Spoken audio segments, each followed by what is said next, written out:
स्वदेश शहर में आपका स्वागत है। मैं हूं निकुंज डालमी और आज की सबसे बड़ी खबर जिस पर सबकी नज़र रहेगी वह यूएस फेड की फॉरवर्ड कमेंट्री। क्या आने वाले समय में यूएस फेड इंटरेस्ट रेट्स बढ़ाएगा, किस हद तक बढ़ाएगा और कितनी जल्दी बढ़ाएगा। कुछ दिनों पहले जब यूएस फेड ने ओमिक्रॉन वायरस के बाद जो अपना स्टेटमेंट दिया था, उन्होंने ये कहा था कि ओमिक्रॉन वायरस की वजह से सप्लाई रिलेटेड शॉक्स आ सकते हैं, जिसकी वजह से इकॉनमी को मार पड़ेगी मगर इन्फ्लेशन और ज़्यादा बढ़ जाएगी।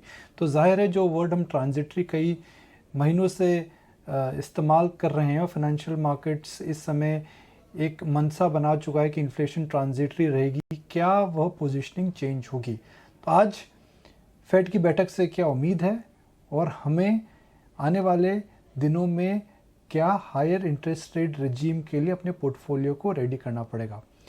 इस बात और इस चर्चा को आगे बढ़ाते हैं। हमारे साथ जुड़ रही हैं कोटक एएमसी से लक्ष्मी अय्यर। लक्ष्मी, बहुत बहुत स्वागत है आपका 18 स्वदेश पे। Thank you for joining us. Lakshmi, कैसे आज फेड की मीटिंग को देखना चाहिए? क्या आज कुछ बड़ा चेंज ऑफ गाइडेंस या चेंज ऑफ कमेंट्री पावेल साहब से आ सकती है? हाय निकुंज जी, मार्केट के लक्षण से तो ऐसा लग रहा है कि मार्केट एफओएमसी से उम्मीद कर रही है कि वो टेस्ट क्रिकेट मोड से चेंज होकर टी20 की तरफ बढ़ जाए। कहने का ये मतलब है कि ये जो पेस है रेट हाइक का, ऐसा माना जा रहा है बाजार को देखकर। जब हम बाजार की बात करते हैं, हम फेड फंड फ्यूचर्स की बात कर रहे हैं, जो कि काफी हद तक एक अंदाजा देता है कि एफओएमसी से क्या उम्मीद की जा सकती है। तो वहां उन डेटा पॉइंट्स को देखते हुए लग रहा है कि शायद ये जो बॉन्ड बायबैक प्रोग्राम, जो हम टेपर की बात करते हैं, वो टेपरिंग ऐसा लग रहा है कि मार्च के महीने तक शायद खत्म हो जाए। और जैसे ही वो खत्म हो जाए तो जो अप्रैल में जून का क्वार्टर है, शायद या शायद जून के क्वार्टर से रेट हाइक की गुंजाइश हो सकती है। ये मार्केट मेरे हिसाब से एफओएमसी से उम्मीद करते हुए चल रहा है। लक्ष्मी, एक बात बताइए, हम टेपरिंग को लेके घबरा जरूर रहे हैं मगर जब टेपरिंग पहली बार अनाउंस हुई थी तो उस समय भारत की और इमर्जिंग मार्केट्स की अर्थव्यवस्था अलग थी, फॉरेक्स रिजर्व्स अलग थे और टेपरिंग एक प्रकार का नया प्रयोग था। इस समय फेड काफ़ी दिनों से बता रहा है जी 2022 में टेपरिंग होगी। हम ये डिबेट कर रहे हैं कि वो जल्दी होगी या बाद में होगी। तो अगर tapering is a known event, हम जैसे अंग्रेजी में कहते हैं इट्स अ नोन डेवल, सो फिर इतनी नर्वसनेस क्यों है? देखिए, नर्वसनेस दो तरीके की है इस टाइम पर, क्योंकि ये जो एफओएमसी की जो बैठक बिठाई जा रही है वो पहली बैठक है जो कि एफओएमसी के स्टांस चेंज के बाद हुई है। कि जेरोम पावेल ने जो स्टेटमेंट दिया था वो स्टांस चेंज के बाद पहली बैठक है और साल का आखिरी है, 2021 का आखिरी है। तो वो नर्वसनेस उस वजह से थोड़ी पैल्पेबल दिख रही है। हालांकि मैं आपकी बात से सहमत हूं कि ये टेपर हो रहा है, ये टेंट्रम नहीं हो रहा है, पॉइंट नंबर 1। और दूसरी बात है कि ये मार्केट को ये सेंसिटाइज कर चुके हैं। तो जैसे मैंने आपको बताया, ये दो तीन चीजें हैं। अगर उससे थोड़ा अग्रेसिव गाइडेंस आता है, जैसे फेड की बैलेंस शीट की हम बात करें तो तकरीबन $9 ट्रिलियन पहुंच रहा है, और जो पैंडेमिक के पहले हार्डली $4 ट्रिलियन था। तो अगर इस दिशा में अगर उनकी डिस्कशंस अगर बढ़ी तो शायद वो और हॉकिश माना जाएगा। लेकिन अगर आज की जैसे हम डिस्कस कर रहे हैं, अगर इतना ही कुछ होता है डिस्कशन के तौर पे, तो मार्केट का मूड इतना नर्वस नहीं रहेगा। तो लक्ष्मी, एक हम और देख रहे हैं कि इस साल एफआई की ज़बरदस्त बिकवाली हो रही है। मैं पिछले 30-35 ट्रेडिंग डेज का आंकड़ा देख रहा था और सेल फिगर करीब करीब 80,000 करोड़ के आसपास है। तो क्या मैं ये समझ सकता हूँ, क्या हमारे दर्शक ये समझ सकते हैं that the adjustment has all happened before the event? Definitely, I think markets have this uncanny ability, जैसे हम बोलते हैं, to discount an event ahead of its happening। तो जैसे शेयर आया, अगर आप बोलो तो सारे जो विलेजर्स थे एकदम रेडी थे, तत्पर थे, अलर्ट थे, तो वो सॉर्ट ऑफ अलर्टनेस जो है या जिटरीनेस जो है ऑलरेडी मार्केट में फैल चुका है। यूएस 10 ईयर की बात आप देख लीजिए, एक 1.5% पे था, आज की तारीख में जैसे हम बात कर रहे हैं तकरीबन 1.43 1.44 पे है। तो बाजार को भी एक अंदाजा लग चुका है कि ये काफी हद तक डिस्काउंटेड है। और जैसे मैंने आपको बताया, फेड फंड फ्यूचर्स ये दर्शा रहा है कि शायद 2 या 3 रेट हाइक हो सकते हैं। इससे ज्यादा हमारी भी उम्मीद नहीं है 2022 में। अगर कोई अंदाजा मिला एफओएमसी मीटिंग में तो थोड़ा और मेरे हिसाब से पेन पॉइंट होगा, नहीं तो मेरे हिसाब से ये मार्केट का माहौल जो है थोड़ा सा रिलीफ या रिस्पाइट दे सकता है अगर इन लाइन विद एक्सपेक्टेशन हो तो। लक्ष्मी, एक और बात बताएं कि जब इंटरेस्ट रेट्स ऊपर जाती हैं तो बाहर जो स्टॉक मार्केट्स है वो फ्यूचर डिस्काउंटिंग बदल देते हैं। इंटरेस्ट रेट जब कम होती है तो फ्यूचर डिस्काउंटिंग चेंज हो जाती है। तो क्या यह मेरा बोलना सही रहेगा that interest rates will go higher, P multiples will compress and margins will come under pressure, which is bad news for equity markets? I think ये जो फॉर्मूला है वो जनरली ठीक ही बैठता है। आमतौर पे राइजिंग इंटरेस्ट रेट सिनारियो में मार्जिन कंप्रेस हो जाते हैं क्योंकि प्रेशर्स आ जाते हैं एंड ऑटोमेटिकली पी श्रिंकिंग होता है। और वो प्रक्रिया तो ऑलरेडी जारी है जैसे हम बात कर रहे हैं, क्योंकि मार्केट के वैल्यूएशन भी कुछ खास सस्ते नहीं है, बहुत महंगे भी नहीं है। खैर तो ट्वाइलाइट जोन में आ खड़ा हुआ है। पर यहाँ पे जो वर्ड है निकुंज वो है ग्रेजुअल। अगर हम अब्रप्ट हाइक देखेंगे तब जाके ये जो है ज्यादा एंट्रेंच्ड होगा। अगर ये ग्रेजुअल होगा तो एक price correction stroke time correction अगर साथ में हो तो आपको शायद जोर का झटका धीरे से भी लग सकता है, पर झटका लगना शायद स्वाभाविक हो सकता है। एक बोफा एमएल सर्वे आई थी लक्ष्मी, शायद आपने भी देखी हो, मुझे नहीं पता आपने उसमें पार्टिसिपेट करा नहीं करा, मगर आप उस सर्वे की अगर हेडलाइंस देखें तो उसमें 55% फंड मैनेजर्स जिन्होंने पोल अपना व्यू व्यक्त करा है उनका यह मानना है कि इन्फ्लेशन ट्रांजिटरी रहेगी। अगर मैं फेड के कमेंट्स देखूं जो अभी 2 हफ्ते पहले ओमिक्रॉन वायरस के बाद आए थे, फेड ने कहा है कि इन्फ्लेशन काफ़ी स्टबन हो रही है। तो क्या शेयर बाज़ार अभी भी इस टेम्पलेट से काम कर रहा है कि 2022 में इन्फ्लेशन ट्रांजिटरी रहेगी, और अगर ट्रांजिटरी से स्ट्रक्चरल या स्टबन हो जाती है तो उसका एसेट प्राइसेस में क्या असर पड़ सकता है? जो पिछले 2 आंकड़े आए हैं निकुंज इन्फ्लेशन के, जो यूएस के आंकड़े आए फॉर एग्जांपल, वहां पे 2 इन्फ्लेशन आए, जो सीपीआई यानी कंज्यूमर के आंकड़े आए और प्रोड्यूसर प्राइस इंडेक्स के भी आंकड़े आए हैं। दोनों तरीके से ऐसा कोई अनुमान नहीं लग रहा है कि ये इन्फ्लेशन ट्रांजिटरी है। और अगर हम ओमिक्रॉन की बात करें तो ये शायद सप्लाई साइड कंस्ट्रेंट्स को और एग्रवेट कर सकता है। ये सेंट्रल बैंकर्स मेरे हिसाब से गार्ड बांध चुके हैं। एंड क्लोजर होम अगर आप हमारे देश में भी अगर आप देखें तो ये जो कोर इन्फ्लेशन है, हेडलाइन तो ठीक है, वो नंबर तो हम ट्रैक कर ही रहे हैं, अगर आप कोर इन्फ्लेशन देखें वो भी काफी महीनों तक स्टिकी है 6% के ऊपर। बाकी सारे प्रांतों में भी ऐसी चीजें हो रही है, तो हम ये कह सकते हैं कि बाजार में अब ये उम्मीद नहीं है कि ये इन्फ्लेशन ट्रांजिटरी है। और अगर ये इन्फ्लेशन और ऊपर की तरफ तेजी से बढ़े, जो कि सप्लाई साइड कंसर्न्स या कंस्ट्रेंट से एग्रेवेट हो सकता है, तब बाजार को मेरे हिसाब से एक asset price correction and across asset price correction, ना कि सिर्फ एक एसेट क्लास में, क्योंकि अब तक वो एक जैसे हम बोलते त्रिशंकु जोन में है, ना ऊपर की तरफ जा रहा है जोर से ना नीचे की तरफ आ रहा है। तो जैसे वो रेंज ब्रेकआउट करेगा तब मार्केट को और खुलासा होगा। एंड मेरे हिसाब से देखो अपकमिंग क्वार्टर जो है काफी अहम रहेगा, काफी इंपॉर्टेंट रहेगा। और ये हफ्ते निकुंज 15 सेंट्रल बैंकर्स की पॉलिसी बैठक है, उसमें ऑफकोर्स एफओएमसी है, बैंक ऑफ इंग्लैंड है, जापान है, ईसीबी है और 10-11 और सेंट्रल बैंकर्स है। इन सब की पॉलिसी टोन क्या होती है, ये सब फ्यूचर तय करेगा कि हमारे देश की जो पॉलिसी मेकिंग किस दिशा की तरफ बढ़ेगी। तो आखिरी सवाल लक्ष्मी, हम एक एसेट एडजस्टमेंट की बात कर रहे हैं, एक इन्फ्लेशनरी इन्वायरमेंट की बात कर रहे हैं। जब इंटरेस्ट रेट्स बढ़ती हैं तो बॉन्ड मार्केट्स में अच्छा रिटर्न नहीं मिलता है, इक्विटी मार्केट्स के अंदर अच्छा रिटर्न नहीं मिलता है। तो क्या एसेट एलोकेशन इस समय होनी चाहिए? बिकॉज अगर महंगाई है, इन्फ्लेशन है, ब्याज दर ऊपर बढ़ रही हैं, हम बात कर रहे हैं कि एक एसेट प्राइस एडजस्टमेंट होगा, तो क्या करना चाहिए सबको? देखो ये एक एक इंटरेस्ट रेट साइकिल है, ये एक माहौल है जो पिछले टाइम से भी चलता आ रहा है और ये साइकिल कोई नई बात नहीं है। तो एसेट प्राइस जैसे इन्फ्लेशन, महंगाई के साथ जब ग्रोथ के भी अनुमान दिखते जाते हैं तो ऑटोमेटिकली वो कॉर्पोरेट इंडिया में भी फील होगा and with a lag effect वो आपको इक्विटी के आंकड़ों में दिखाई देगा। ठीक उसी तरह फिक्स्ड इनकम में भी ऐसे पोजीशनिंग हो सकती है जैसे फ्लोटिंग रेट बॉन्ड्स खरीदा जाए या फिर हाई अक्रूवल बॉन्ड्स खरीदा जाए, जिससे आप महंगाई का भी थोड़ा हल निकाल सकते हो और एक जो इंटरेस्ट रेट्स है उसका भी आप हल निकाल सकते हो। और जो तीसरा एसेट क्लास है वो है गोल्ड यानी कि सोना।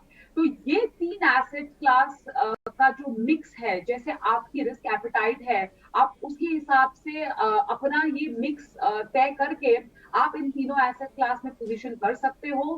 हालांकि वैसे की बात ये बराबर है कि राइजिंग इंटरेस्ट रेट सिनारियो में और अगर ग्रेजुअल राइज होगा और ये inflation world over with a lag अगर रीसर्फेस करना ही है 2022 में, तो टेल एंड एलोकेशन गोल्ड में क्योंकि गोल्ड का जो प्रीवियस परफॉर्मेंस है कुछ खास नहीं रहा है रिसेंट पास का, उसमें भी आप combination of financial asset class plus gold का एलोकेशन आप देख सकते हो।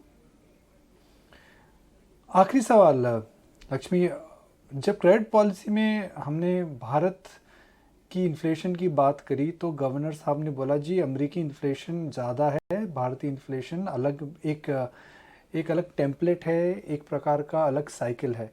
तो टेपरिंग हो या अमेरिकी इन्फ्लेशन हो, इंडिया में ब्याज दर कहाँ जा रही है?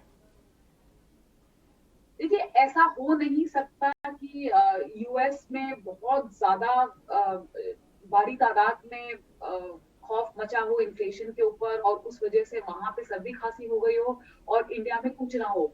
है अपना जो इम्पैक्ट है वो काफी हद तक म्यूटेड हो सकता है, जैसे कि काफी सारे फैक्टर्स आपने ऑलरेडी खुद एनालिस्ट किए।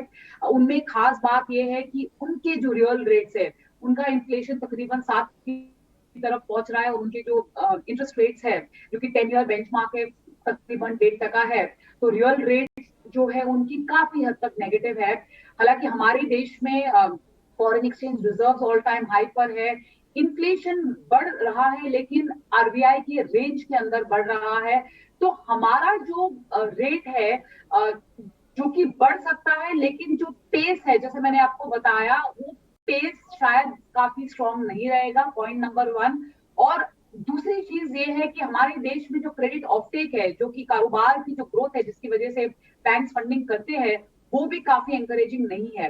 तो हमारे यहाँ पे काफी हमको माइंडफुल होना पड़ेगा कि हम एकदम not really go and jump the gun की क्योंकि यूएस रेट हाइक कर रहा है हम भी जाके हाइक करें, ऐसा मेरे हिसाब से माहौल नहीं होना चाहिए।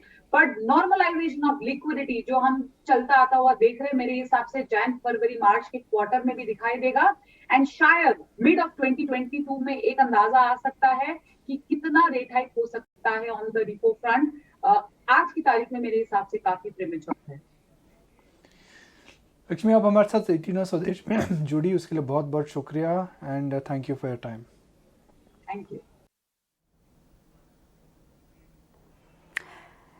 चलिए स्वदेश आर में अब आगे बढ़ेंगे और बात करते हैं शेयर बाजार में आज हुए कारोबार की, जहां पर लगातार चौथे दिन गिरावट हमने देखी। निफ्टी 103 अंक गिरकर 17,221 के स्तर पे बंद हुआ है। सेंसेक्स में 329 अंकों की गिरावट भी हमने देखी है। ब्रॉडर मार्केट की आखिर चाल कैसी रही है, कहां एक्शन रहा, बता रही है हमारी सहयोगी पूजा त्रिपाठी।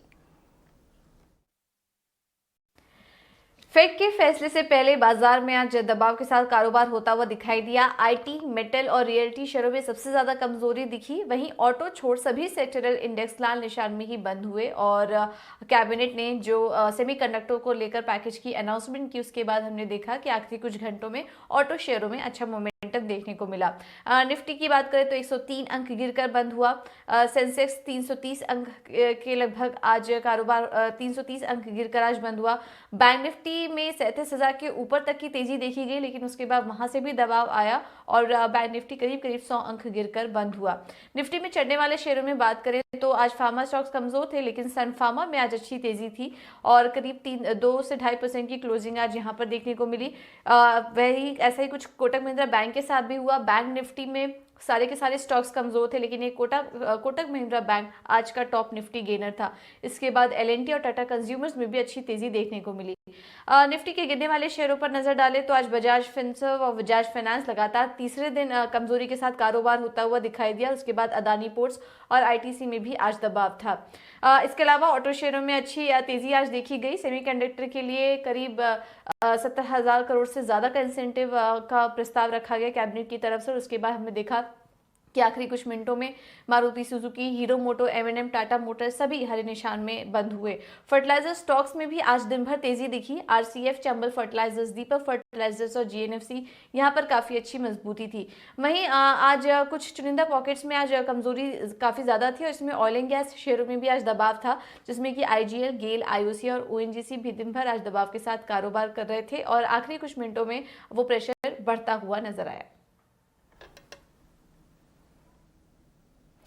सुंदरम AMC के MD सुनील सुब्रमण्यम के मुताबिक टेपरिंग की वजह से बाजार पर दबाव है। ET नाउ स्वदेश के सीनियर एडिटर से बातचीत करते हुए उन्होंने ये तमाम बातें कही। आइए आपको सुनाते हैं।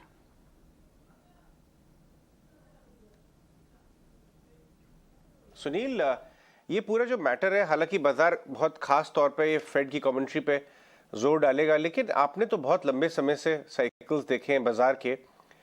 ये कितनी बड़ी फैक्टर है, इवन अगर हम 6 से 12 महीने की मार्केट रिटर्न की बात करें, ये टेपरिंग कितना बड़ा फैक्टर है जो इन्वेस्टर्स को कितना अटेंशन इसको देना चाहिए? देखिए, टेपरिंग से 3 क्षेत्र में आपको असर नॉर्मली होता है। एक पहली चीज होती है करेंसी के ऊपर, और दूसरी होती है डेट मार्केट, बॉन्ड यील्ड्स के ऊपर, और तीसरी होती है इक्विटी मार्केट्स के ऊपर, राइट। तो इसमें इस बार करेंसी के ऊपर ज्यादा इम्पैक्ट नहीं देख रहे हैं, क्योंकि एक तरफ मार्केट ने थोड़ा एंटिसिपेट कर लिया था इसको, और सेकंड अपना जो फॉरेक्स रिजर्व्स का बैलेंस है इंडिया का बहुत मजबूत है। जो पिछली बार 2013 में टेपरिंग हुआ था तब हमारे पास खाली 1 महीने का इंपोर्ट का कवर था, आज 14 महीने का इंपोर्ट का कवर है। तो करेंसी पे मैं ज्यादा इफेक्ट नहीं देख रहा हूँ। बॉन्ड मार्केट्स ने देखा तो फेड की जो कमेंट्री थी पिछले 3-4 महीनों से, और टेपरिंग के संबंधित या इंटरेस्ट रेट हाइक के संबंधित, जो फेड कह रही थी कि ये इन्फ्लेशन टेम्पररी है, ट्रांसिएंट है, ऐसे शब्द यूज करके मार्केट ने कभी बिलीव नहीं किया, बॉन्ड मार्केट ने। तो इंटरेस्ट रेट्स आप देखिए सीधे उसको कैप करके होते, तो बॉन्ड मार्केट में भी मैं उतना नहीं देख रहा हूँ। मगर इक्विटी मार्केट में क्या होता है कि लिक्विडिटी, क्योंकि टेपरिंग अगर जल्दी कर दे वो लोग, तो क्या होता है कि जो हेज फंड्स और जो उधर पे लिक्विडिटी पे डिपेंड करते हैं कि बोरो करके हम निवेश करें, वहां पे थोड़ा झटका लग सकता है, तो शॉर्ट टर्म वॉलेटिलिटी जरूर बन सकती है। पर कॉन्ट्ररी टू दैट, ओमाइक्रॉन के कारण अब क्या है कि एक्चुअली टेपरिंग को एडवांस नहीं करेंगे तो डिले करेंगे तो मार्केट सेलिब्रेट करेगी उसको। तो ये शॉर्ट टर्म में ये न्यूज फ्लो बहुत इंपैक्टफुल है, मगर लॉन्गर टर्म में जो भी करेक्शन इसके कारण आता है ना, मैं बाय ऑन डिप्स की स्ट्रेटेजी रेकमेंड करूंगा। बिकॉज टेपरिंग अगर आगे बढ़ा रहे हैं तो समझिए कि इन्फ्लेशन, और इन्फ्लेशन का कारण है डिमांड साइड इन्फ्लेशन, और डिमांड साइड इन्फ्लेशन का कारण होगा वापसी of growth in the US की ग्रोथ की वापसी सब देशों के, इमर्जिंग मार्केट देशों के इकोनॉमीज के लिए अच्छा एक खबर है। और इंडिया को भी आपने देखा एक्सपोर्ट्स भी कितना राइज हुआ, PLI स्कीम भी उसके ऊपर डिपेंडेंट है। तो मेरे ख्याल में ये शॉर्ट टर्म ब्लिप हो सकता है अगर उन्होंने टेपरिंग को एडवांस किया, मगर वो एक अच्छा मौका है to buy on dips, because long term में यही सही मौका है वेल्थ क्रिएशन के लिए। तो लंबी तेजी के बाद फिलहाल बाजार में कंसोलिडेशन देखने को मिल रहा है और ऐसे में दिग्गज निवेशक इन सेक्टर्स और शेयरों पर बुलिश हैं। उन्होंने क्या क्या खरीदने और बेचने की सलाह दी है, पूरी जानकारी दे रहे हैं हमारे सहयोगी पंकज। ये हमारा एक स्पेशल सीरीज़ है जो हम ईयर एंडर पे करते हैं। We called it buy sell and hold.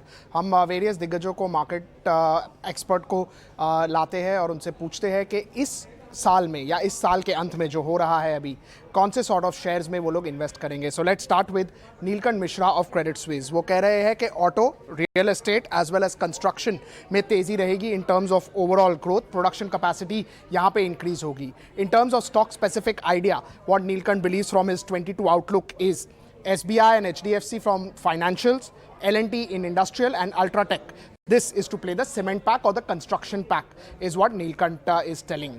Then when we talk about Madhukela, we got हमने उनका एक इंटरव्यू किया 2022 आउटलुक पे. उन्होंने हमें कहा कि he is bullish on manufacturing.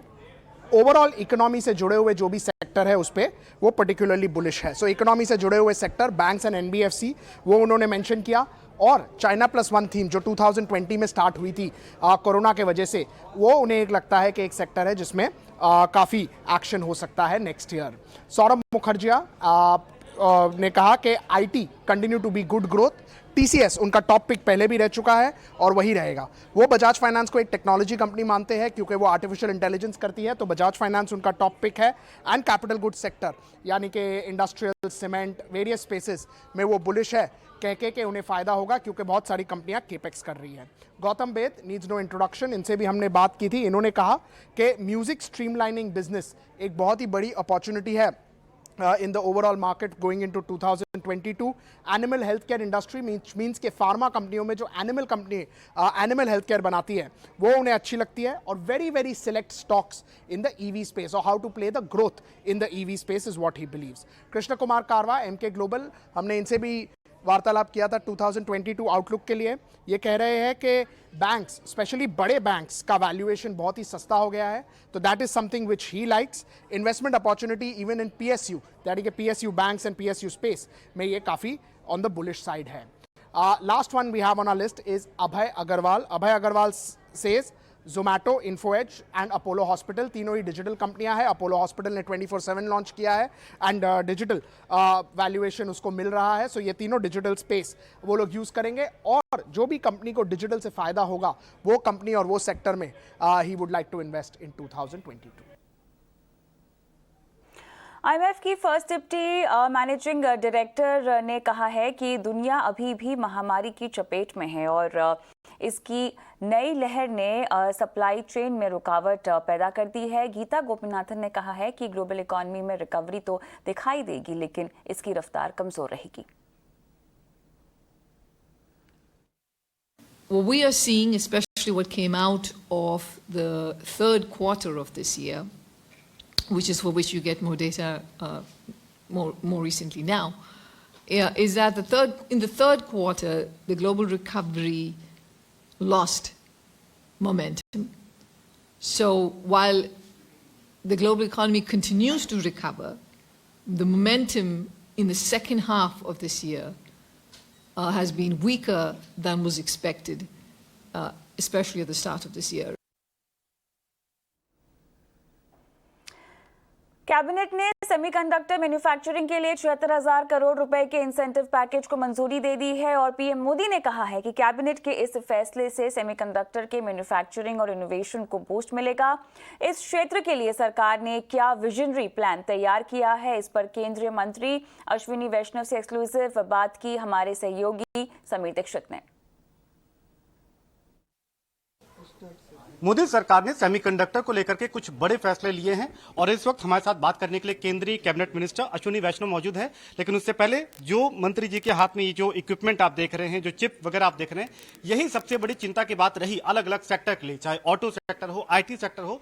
और इस चिंताओं को देखते हुए सरकार ने कुछ बड़े फैसले लिए हैं. ये जो इक्विपमेंट आपके, ये जो चिप आपके हाथ में है, ये सभी सेक्टर के लिए एक बहुत बड़ी चिंता की बात बनी थी. तो इस चिंता को आप कैसे दूर करना चाह रहे हैं, क्या रोड मैप है सरकार का और आपको क्या लगता है कि लक्ष्य कब तक आप हासिल कर पाएंगे? देखिए, आज हमारे जीवन की हर एक वस्तु में इलेक्ट्रॉनिक्स है.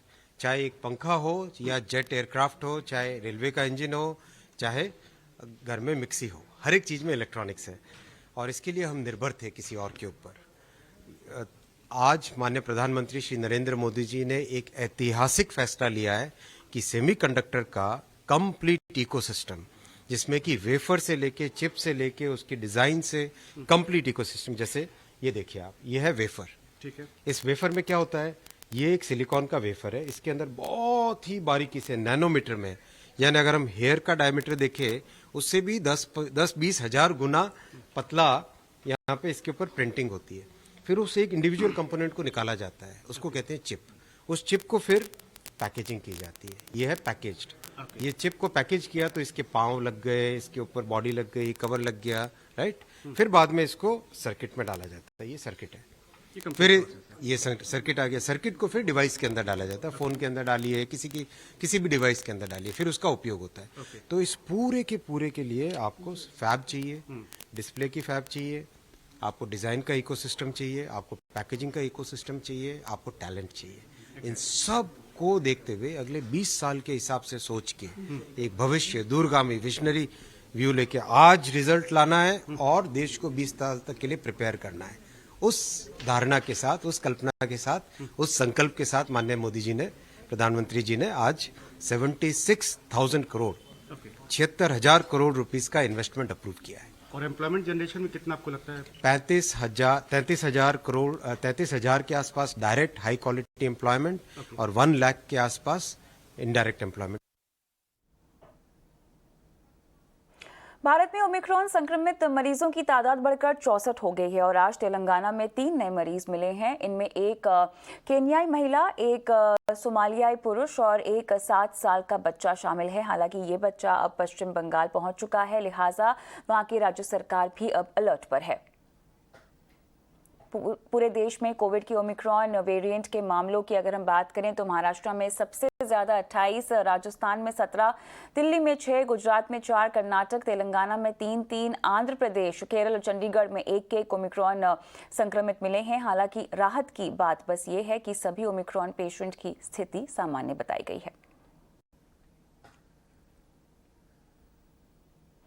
भारत समेत दुनिया भर में कोरोना के ओमिक्रॉन वेरिएंट के केसेस बढ़ रहे हैं, लेकिन कहा यह जा रहा है कि इससे संक्रमित लोगों में ज्यादा गंभीर लक्षण नहीं है। हालांकि WHO की माने तो ओमिक्रॉन को लेकर अभी कुछ भी कहना बहुत ज्यादा जल्दबाजी होगी। देखिए रिपोर्ट।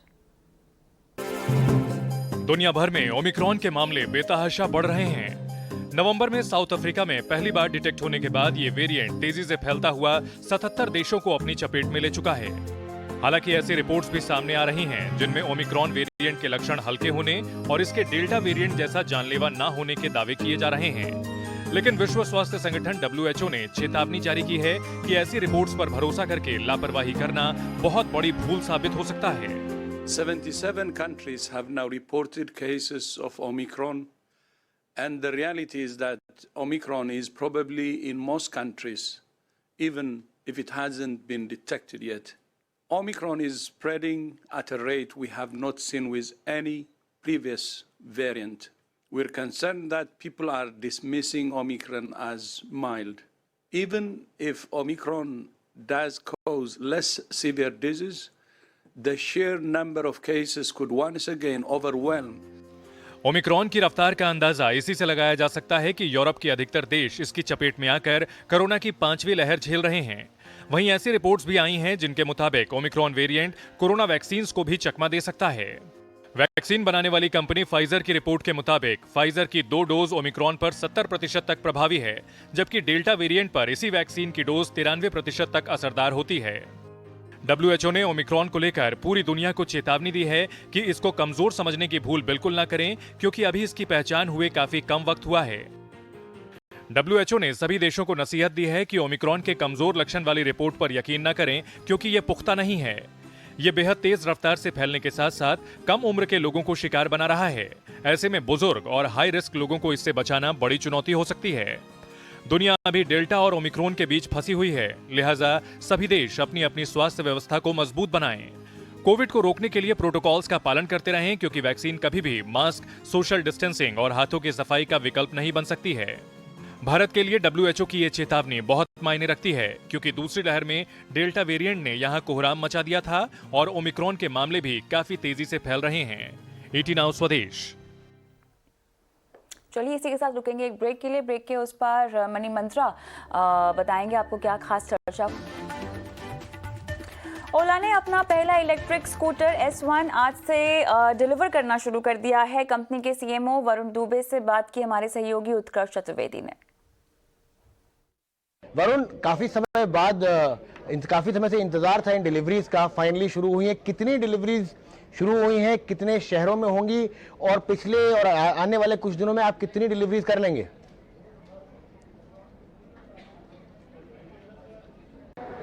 उत्कर्ष, आज हमने डिस्पैच तो कर दिए थे लास्ट वीक से स्कूटर्स, बट आज बैंगलोर और चेन्नई में we are doing delivery events for the first set of customers and after this you know every day couple of days as scooters reach various locations, क्योंकि India बड़ा country है, scooters को बाकी जगह पहुंचने में टाइम लग जाएगा, तो over the every day we will be doing deliveries in various cities and as those happen, you know, we will keep updating you guys on the delivery so that customers get them. But we are focused on delivering उन customers को जिनको 15 से 31 दिसंबर का हमने timeline दिया है, so that you know they can get this within the window and that's what we are going to do. आप लोग स्लॉट्स में ही अभी बुकिंग्स खोल रहे हैं फुल पेमेंट की, अगला स्लॉट कब खुलने वाला है?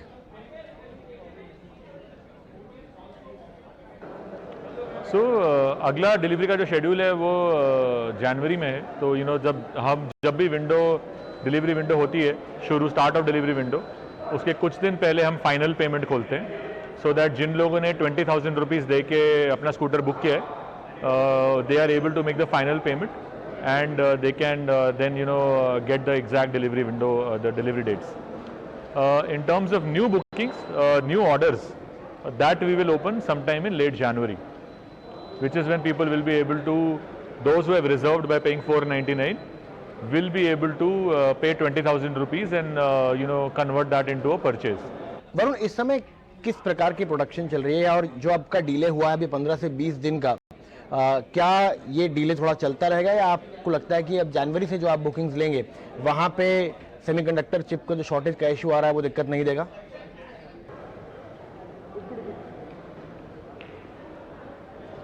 उत्कर्ष, जैसा आप जानते हैं, you know the 2-3 week delay that we had in the first set of deliveries was primarily because of the chip shortage. You know, मेरा ये मानना है कि हमारी जो सप्लाई चेन की टीम है, they have done a really great job to manage the delay to be just a few weeks, 2 or 3 weeks, you know, rather than in the industry where there are, you know, orders of magnitude more delays of 15 weeks, 20 weeks, 30 weeks and more.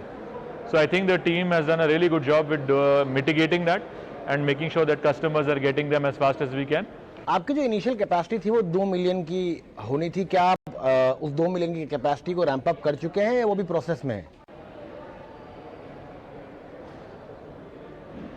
नहीं, ramp up is in progress. You know, as we are you know adding more people and more components, we are ramping it up. We are ramping up as fast as we can. I assure you. You know, we have people back at the factory every day ramping the production up. We should be at full ramp soon, and as and when we get there, you know, you will see that you know our delivery timelines will automatically improve as well.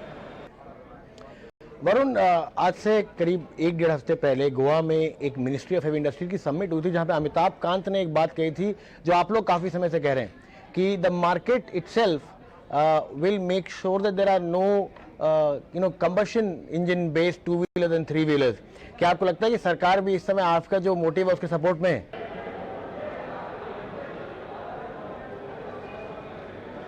जी, उत्कर्ष, हमने जब mission electric announce किया था अगस्त 15, 2021 को, तो mission electric का तो main purpose यही है कि 2025 के बाद इंडिया में कोई भी ईवी पेट्रोल 2 व्हीलर ना बिके and everybody should commit and switch fully to electric. You know, we are going to play our part, but we welcome the industry and others to join us. We want customers and industry to commit. And you know, obviously the government in India is very, very progressive and has been very supportive of electric vehicles in general. And you know, we hope that together between government, us, industry, as well as customers, we can really accelerate the movement to electric vehicles and we can deliver the Mission 2025 so that 2025 के बाद India में कोई petrol 2 wheeler बिके ही ना, हर कोई electric खरीदे. Competition को कैसे देखते हैं इस समय? एथर एनर्जी ने भी अनाउंस किया है कि वो अपनी 1 लाख की जो कैपेसिटी है उसको 3 लाख कर देगा. उसके बाद जो आपके लेगेसी कॉम्पिटिटर्स हैं, चाहे वो राजीव बजाज हो, उन्होंने कहा है कि वो चेतक को रैंप अप करेंगे. टीवीएस ने आज अनाउंस किया है कि BMW के साथ मिलकर इलेक्ट्रिक व्हीकल बनाएगा. तो आपको लगता है कि अभी तो आप थोड़ा फर्स्ट मूवर स्टेज में हैं, लेकिन आगे जाके कॉम्पिटिशन बढ़ सकता है इसमें?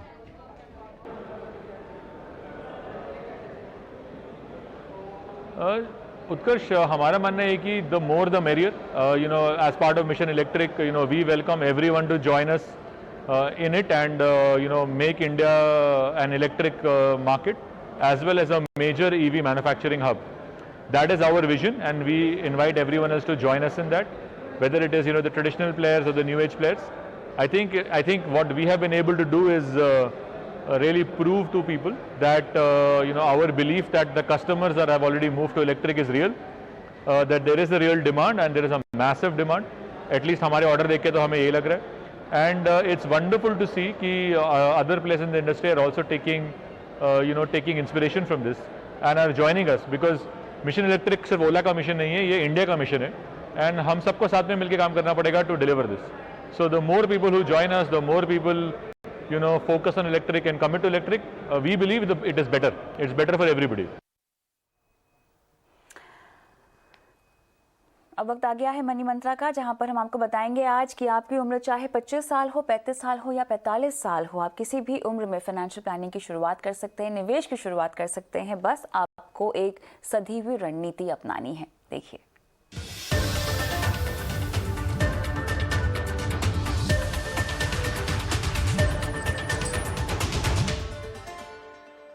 आपको अपना फाइनेंशियल पोर्टफोलियो बनाना है अपने तमाम आर्थिक सपनों को ध्यान में रखते हुए.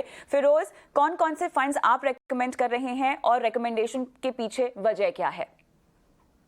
देखिए, मेरे हिसाब से 25 साल की उम्र के लिए अगर एक पोर्टफोलियो बनाना हो तो मैं 5 इक्विटी स्कीम्स का रिकमेंडेशन दूंगा. और क्योंकि एसआईपी के माध्यम से ज्यादातर यंग लोग इन्वेस्ट करते हैं तो ज्यादा दिक्कत की बात नहीं होती है 100% इक्विटी एलोकेशन करने की.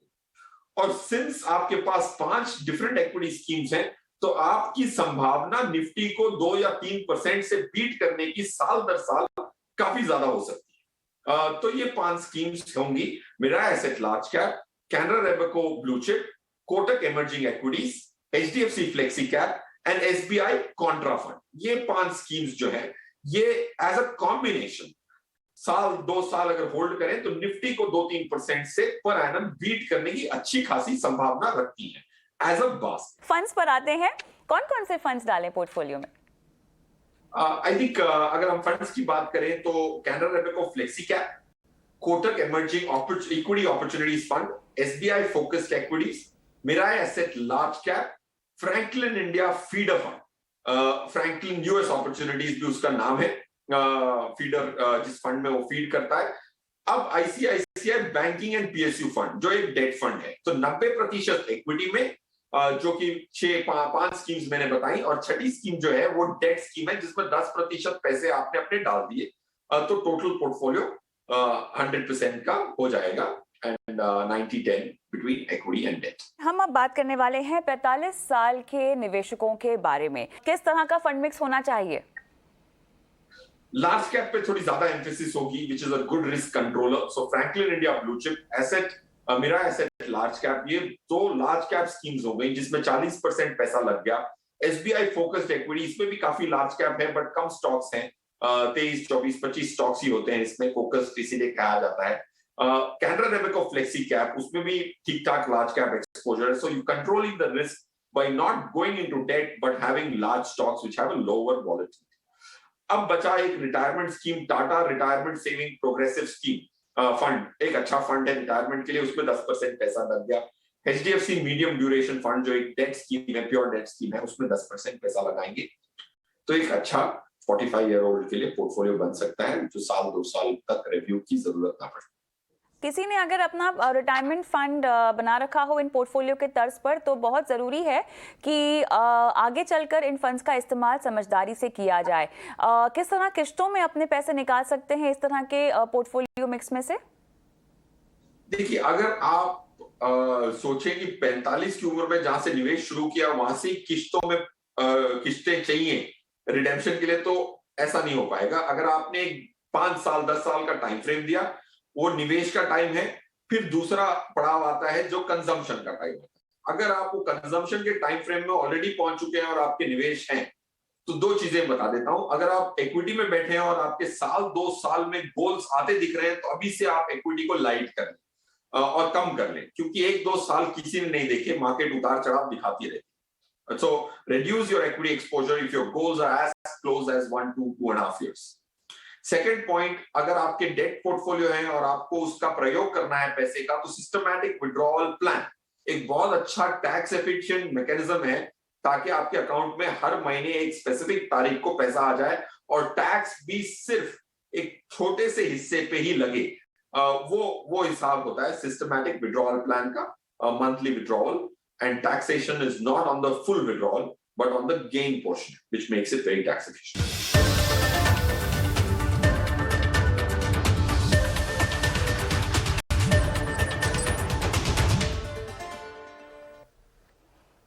बात करते हैं हमारे आज के स्वदेश हीरो की। लगता है अब देश में इन्वेस्टर्स को म्यूचुअल फंड सही है कि बात जम गई है, तभी तो देश में लगातार लोग म्यूचुअल फंड्स में निवेश कर रहे हैं और उनमें से एक भरोसेमंद फंड हाउस है कोटक महिंद्रा म्यूचुअल फंड, जो देश का 5वां बड़ा फंड हाउस है और 2 दशकों से लोगों का भरोसा इस पर बना हुआ है। इसीलिए हमने आज चुना है कोटक AMC को आज का स्वदेश हीरो।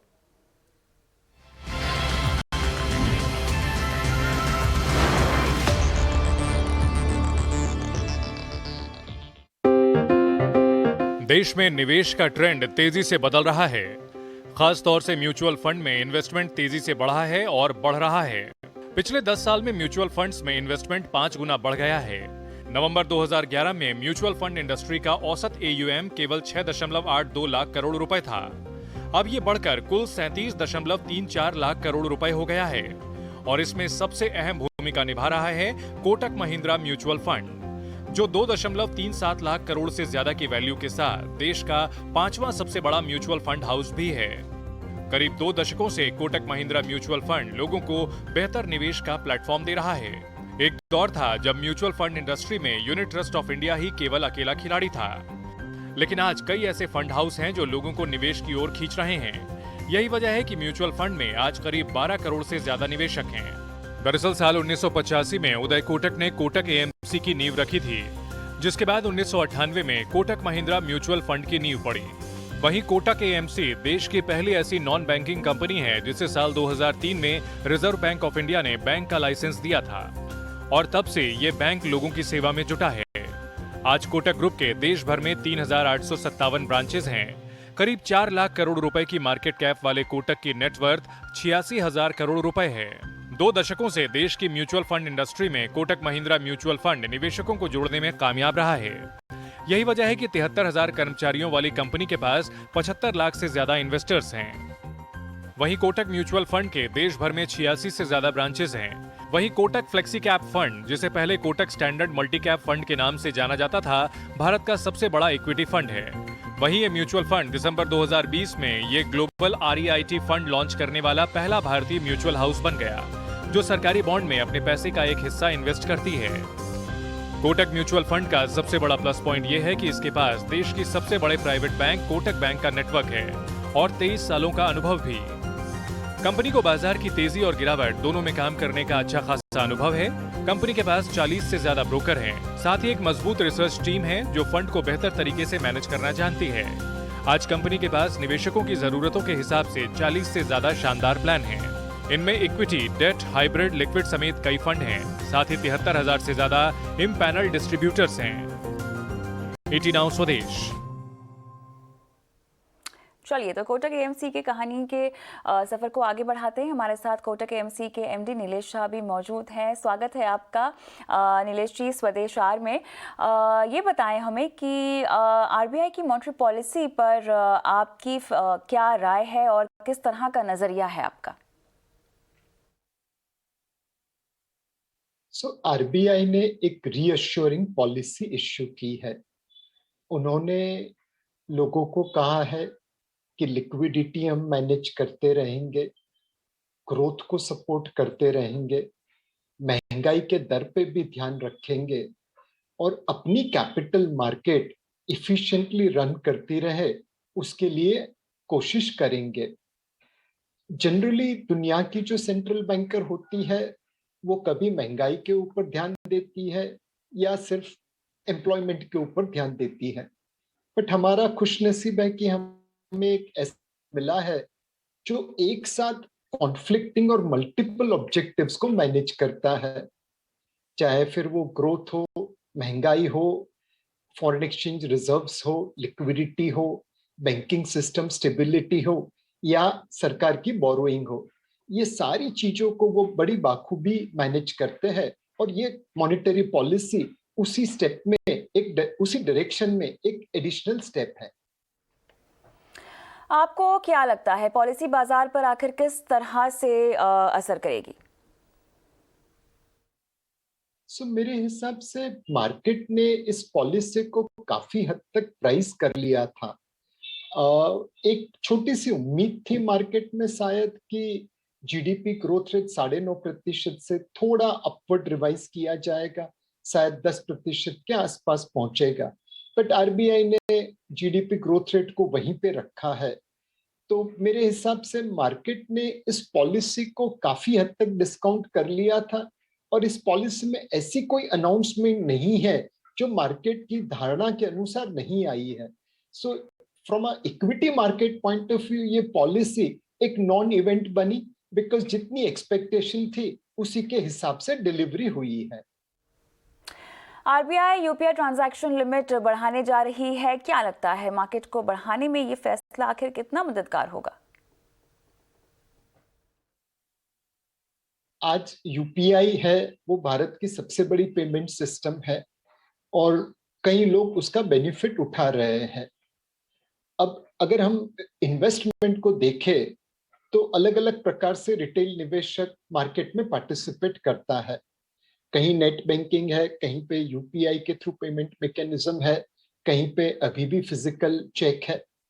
मेरे हिसाब से यूपीआई आज भारत की सबसे बड़ी पेमेंट सिस्टम बना है, तो उसका यूज करके अगर हम लोगों को निवेश करने के लिए जो उत्साहित करे, प्रोत्साहित करे, तो डेफिनेटली मार्केट में रिटेल इन्वेस्टर्स का पार्टिसिपेशन बढ़ेगा।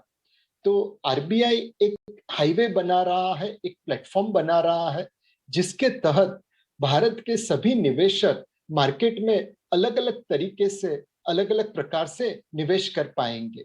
ये हमारे रिटेल इन्वेस्टर बेस को एक्सपैंड करने में काफी मदद करेगा।